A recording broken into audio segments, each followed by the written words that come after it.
Hello friends, very good evening. Welcome to the Hindu editorial analysis. ఈరోజు నేను ఇంకొక editorial మీకు హ్యాండిల్ చేయబోతున్నాం డీటెయిల్డ్ మేనర్లో. సో పేజ్ నెంబర్ 7లో ఈరోజు హిందూ పేపర్లో వచ్చింది. There are shades of equality అనే పేరుతో వచ్చిన ఎడిటోరియల్ని మనం చాలా డీటెయిల్డ్ మేనర్లో నీట్గా అర్థం చేసుకుంటూ తెలుసుకుందాం. So before that let me tell you that we are in Diwali month. Diwali special మంత్లో ఉన్నాం. సో స్పెషల్ ఫీ స్ట్రక్చర్ అనేది కూడా మీకు అందుబాటులో ఉంది. Whoever is planning LTX క్లాసెస్లో జాయిన్ అవ్వాలని ప్లాన్ చేసే వాళ్ళందరూ ఈ నెంబర్కి కాల్ చేయండి. ఫర్దర్ డీటెయిల్స్ తెలుసుకోండి. మన వెబ్సైట్ ltxclasses.comని విజిట్ చేయండి. ltxclasses.comని విజిట్ చేయండి. అందులో యూపీఎస్సి డెమో అని చెప్పి మీరు సెర్చ్ బాక్స్లో టైప్ చేయండి. You will see demo videos. ఒక కోర్స్ వస్తుంది, మన యాప్ ఎలా ఫంక్షన్ అవుతుందో తెలుస్తుంది.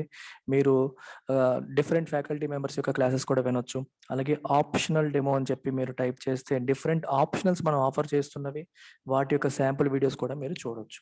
సో ఆప్షనల్ ఫీ స్ట్రక్చర్ మీకు 20,000తో స్టార్ట్ అవుతుంది. ఇది రికార్డెడ్ మోడ్ తీసుకుంటే, లైవ్ అండ్ రికార్డెడ్ అయితే మీకు 25,000కి వస్తుంది.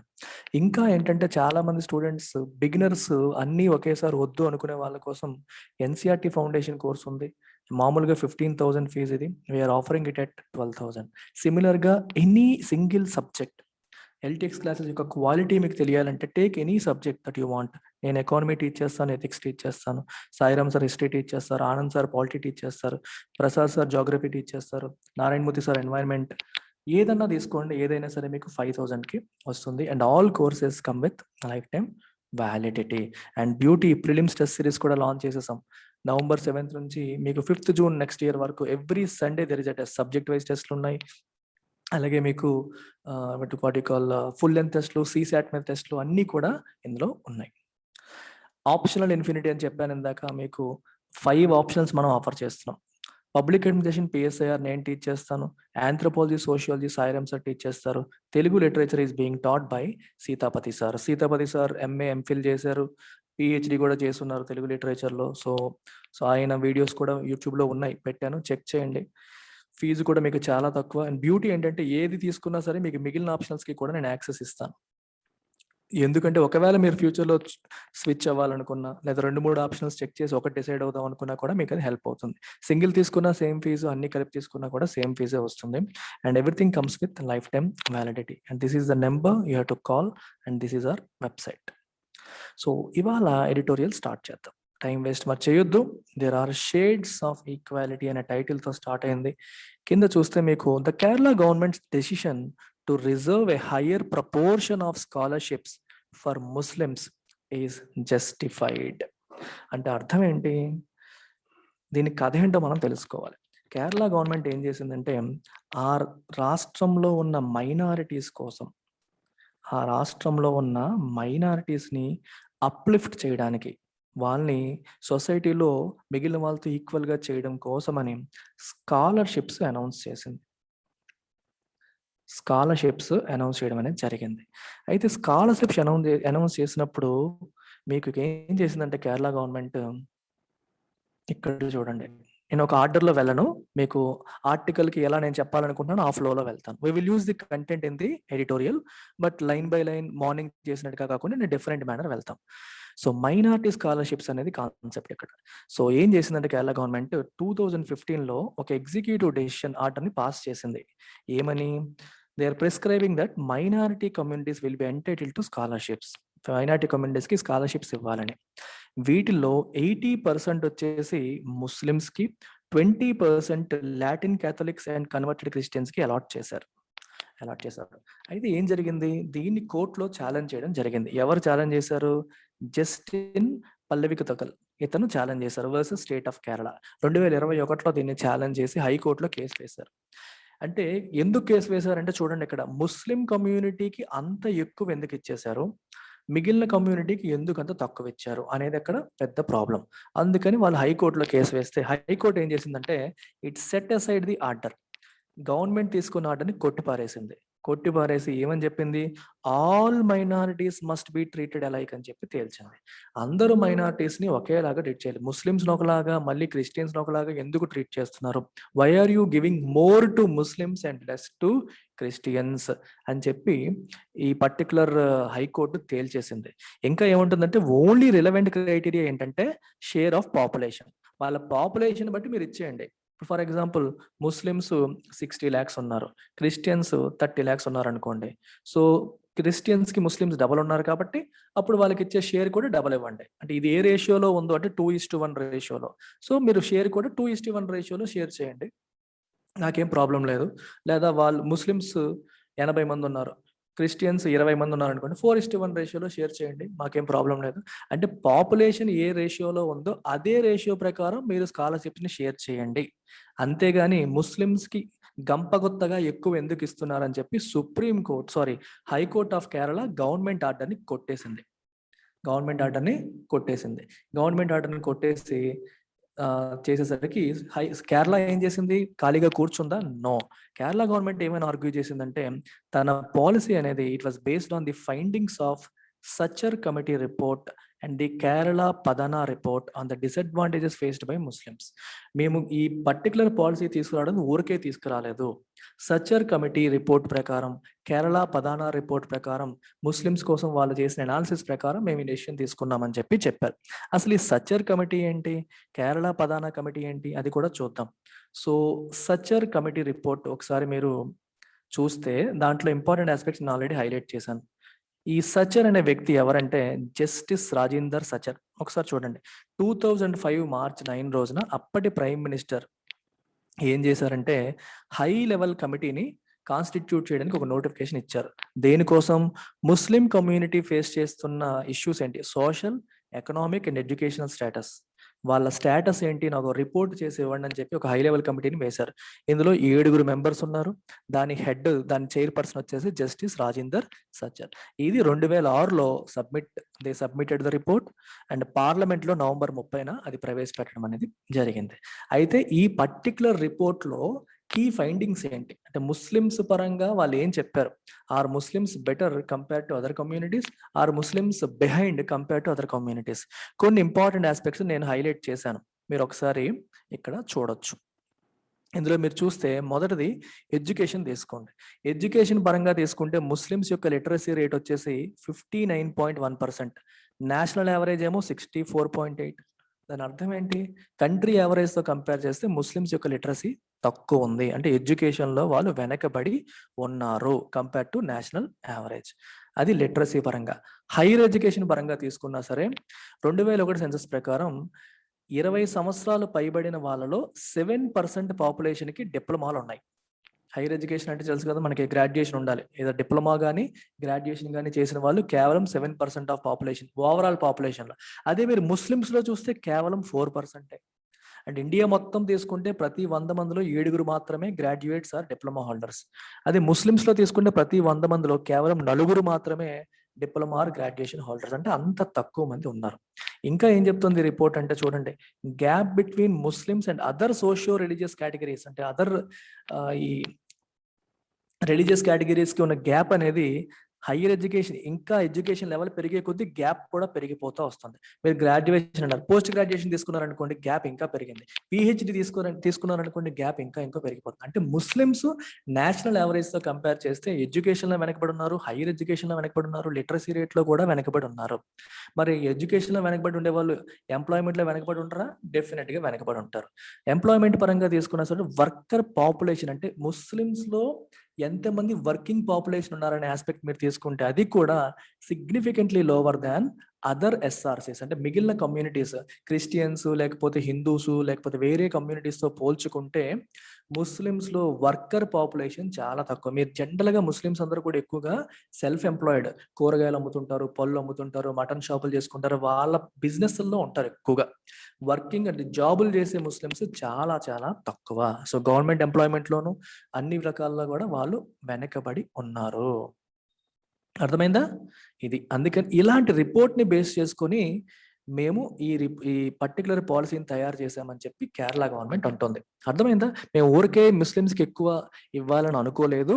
వి depended on this particular report. దీన్ని బేస్ చేసుకున్నాం. రెండోది ఏం చెప్పారు ఇక్కడ? కేరళ ఇంకోటి రాశారు చూసారా? Kerala Padana report. What is this Kerala Padana? ఇది కూడా చూసేయండి. సో కేరళ పదనం అనేది ఏంటంటే ఇది ఒక మీరు ఇక్కడ రాసింది కేరళ శాస్త్ర సాహిత్య పరిషత్. చూసారు కనిపిస్తుంది కదా? కేరళ శాస్త్ర సాహిత్య పరిషత్ అనేది ఒక సర్వే చేస్తుంది. ఏంటి ఆ survey? How does Kerala live? Kerala ఎలా ఉంటుంది? How does Kerala think? ఇందులో 6,000 హౌస్ హోల్డ్స్, కేరళ మొత్తం ఉన్న హౌస్ హోల్డ్స్ ని సర్వే చేసి వాళ్ళ యొక్క లైఫ్ స్టైల్ ని, వాళ్ళ యొక్క థాట్స్ ని కనుక్కోవడం కోసం చేసిన సర్వే ఇది. సో ఈ సర్వేలో కూడా ముస్లిమ్స్ బాగా వెనకబడి ఉన్నారని చెప్పి తెలిసింది. సో దీన్ని బేస్ చేసుకునే ఈ మన కేరళ గవర్నమెంట్ వచ్చేసి ముస్లిమ్స్కి 80% వాళ్ళు తీసుకొచ్చిన స్కాలర్షిప్స్లో 80% ముస్లిమ్స్కి ఇవ్వాలని, 20% లాటిన్ క్యాథలిక్స్కి ఇవ్వాలని చెప్పి కేరళ గవర్నమెంట్ డిసైడ్ అవ్వడం అనేది జరిగింది. ఇక్కడ అదే చెప్పారు. It pointed out that Muslims were far behind Christians, Dalits, Adivasis. College ఎన్రోల్మెంట్లో కానీ, ఎంప్లాయ్మెంట్లో కానీ అన్నిట్లో కూడా వీళ్ళందరికంటే కూడా ముస్లిమ్స్ వెనకబడిపోయారని చెప్పి చెప్తున్నారనమాట. సో దిస్ ఇస్ అండ్ ఇంకా ఏం చెప్తున్నారంటే besides studies on discrimination in labor and housing markets reveal that Muslims experience substantial levels of discrimination when applying for jobs and housing, often even more than Dalits. Dalits face చేసేదానికంటే వీళ్ళు ఎక్కువ discrimination face చేస్తున్నారు. జాబ్కి apply చేసేటప్పుడు కావచ్చు, ఇల్లు కోసం, rental కోసం వెళ్ళినప్పుడు కావచ్చు, దేనికోసం వెళ్ళినా సరే వీళ్ళ ఫేస్ చేస్తున్న డిస్క్రిమినేషన్ కూడా చాలా చాలా ఎక్కువ. Now let me come to the core aspect. ఈ ఫస్ట్ 2 పారాగ్రాఫ్స్ నేను చదవలేదు, దాని యొక్క సమ్మరీ మీకు చెప్తాను. ఇప్పుడు మనం ఏం చేస్తున్నామంటే there are Muslims, there are Christians, there are other socio religious communities ఉన్నాయి. సో ముగ్గురు కూడా వెనకబడి ఉన్నారు. ఈ 3 కమ్యూనిటీస్ కూడా వెనకబడ్డాయి. సో 3 కమ్యూనిటీస్ వెనకబడ్డాయి కాబట్టి ముగ్గురిని సమానంగా చూడాలా అనేది question. Should we treat them equally? ఇప్పుడు ఏమంటుంది హైకోర్టు? అందరినీ సమానంగా చూడండి.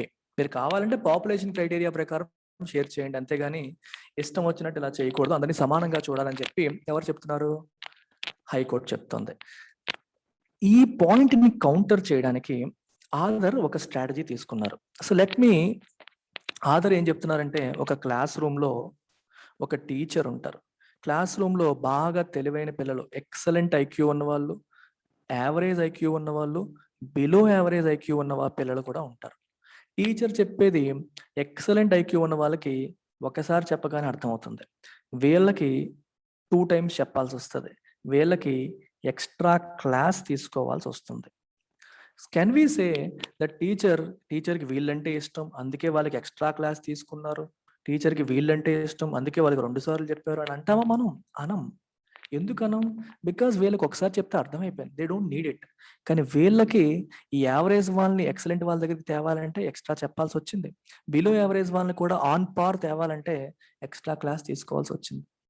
సో మరి అందరినీ సమానంగా ట్రీట్ చేయాలంటే ఎలా అవుతుంది? ట్రీట్ చేయకూడదు. ఎవరికి అవసరం ఎక్కువ ఉందో వాళ్ళకి ఎక్స్ట్రా కేర్ తీసుకోవాలి. అలాగే ఇంకొక ఎగ్జాంపుల్, నా ఫేవరెట్ ఎగ్జాంపుల్ ఇది, చాలా కేర్ఫుల్గా వినండి. ఇంట్లో అమ్మ ఉంటుంది, మన మదర్. ఇంట్లో 2 పిల్లలు ఉన్నారు అమ్మకి.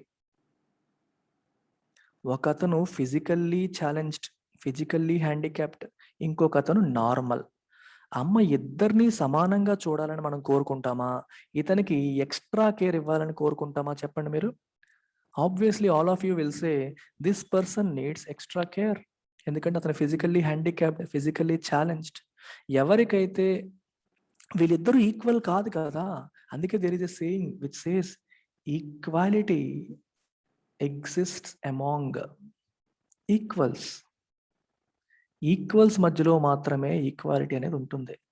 ఇప్పుడు ఇద్దరు ఒకేలాగా నార్మల్గా పుట్టారనుకోండి, అందరికీ ఒకేలాగా పుట్టారనుకోండి, అప్పుడు ఈక్వల్గా ట్రీట్ చేయండి.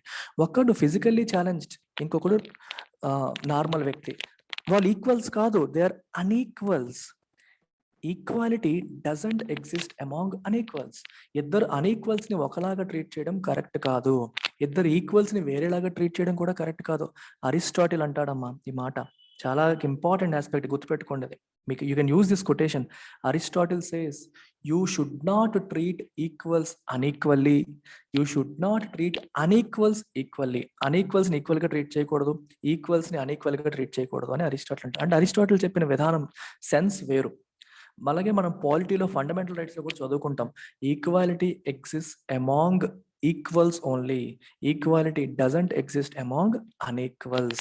This is the basis for reservation, this is the basis for affirmative action. అర్థమైందా సార్? ఈక్వాలిటీ అని ఫండమెంటల్ రైట్స్ లో చెప్తారు, మళ్ళీ ఎందుకు రిజర్వేషన్ ఇస్తున్నారు, అందరినీ సమానంగా చూడాలి కదా అని చాలా మంది స్టూడెంట్స్ అమాయకంగా క్వశ్చన్ చేస్తూ ఉంటారు. దానికి కారణం ఏంటి? Equality exist only among equals. సొసైటీలో మనకి ఈక్వాలిటీ అనేది లేదు, వీ హ్యావ్ ఇన్ఈక్వాలిటీ. ఇన్ఈక్వాలిటీ ఉన్నప్పుడు అందరినీ ఈక్వల్గా ఎలా ట్రీట్ చేస్తాం? ట్రీట్ చేయలేం. ఇంకొక ఆస్పెక్ట్ ఏంటంటే, మన బిఆర్ అంబేద్కర్ అంటారు, ఇండియాలో ఉన్న ఈక్వాలిటీ కూడా, ఇన్ఈక్వాలిటీ ఎలాంటిది? Graded inequality. అంటే ఇన్ఈక్వాలిటీ కూడా ఒకలా కాదు. ఎస్సీస్ are facing higher discrimination compare to others. ఇప్పుడు బీసీస్ కంటే ఎస్సీస్ ఇంకా వెనకబడి ఉన్నారు. అంటే ఇన్ఈక్వాలిటీలో కూడా మళ్ళీ డిఫరెన్సెస్ ఉన్నాయి, గ్రేడ్స్ ఉన్నాయి. వీళ్ళది ఒక కేటగిరీ, ఎస్టీస్ ఒక రకమైన కష్టాలు, బీసీస్ ఒక రకమైన కష్టాలు. ఇన్ఈక్వాలిటీస్లో కూడా మళ్ళీ దెర్ ఇస్ గ్రేడింగ్. ఒకళ్ళు ఎక్కువ బాధపడుతున్నారు, ఒకళ్ళు తక్కువ బాధపడుతున్నారు. సో ఎక్కువ బాధపడేవాడికి ఎక్కువ సహాయం చేయాలి, తక్కువ బాధపడేవాడికి తక్కువ సహాయం చేయాలి. That principle is called equity. దాన్నే ఈక్విటీ ప్రిన్సిపల్ అంటాం. అర్థమైందా? Equity. You can also call it fairness, you can also call it justice. Equity అన్నా, ఫెయిర్నెస్ అన్నా, జస్టిస్ అన్నా సమానంగా చూడడం అని కాదు. ఎవరికి ఎంత చూడాలో అంత చూడాలి, ఎవరికి ఎంత అవసరమో అంత న్యాయం చేయాలి, ఎవరికి ఎంత ఎక్కువ కేర్ తీసుకోవాలో అంత ఎక్కువ కేర్ తీసుకోవాలి. ఆ పాయింట్ మీరు తీసుకుంటే, ముస్లిమ్స్ అండ్ క్రిస్టియన్స్ ఇద్దరూ ఈక్వల్గా లేనప్పుడు, ముస్లిమ్స్ క్రిస్టియన్స్ కంటే కూడా వెనకబడి ఉన్నప్పుడు, is it wrong to give more importance to Muslims? That is the question author is posing here. అర్థమవుతుంది? ఇక్కడ అదే రాస్తున్నారు, some minorities face greater obstacles than others. So minority స్టూడెంట్స్కి స్కాలర్షిప్ ఇవ్వడం అనేది is a form of affirmative action. What is the meaning of affirmative action? చాలా important word అమ్మా ఇది, నోట్ చేసుకోండి మీరు. ఎఫర్మేటివ్ యాక్షన్ అంటే అర్థం ఏంటి?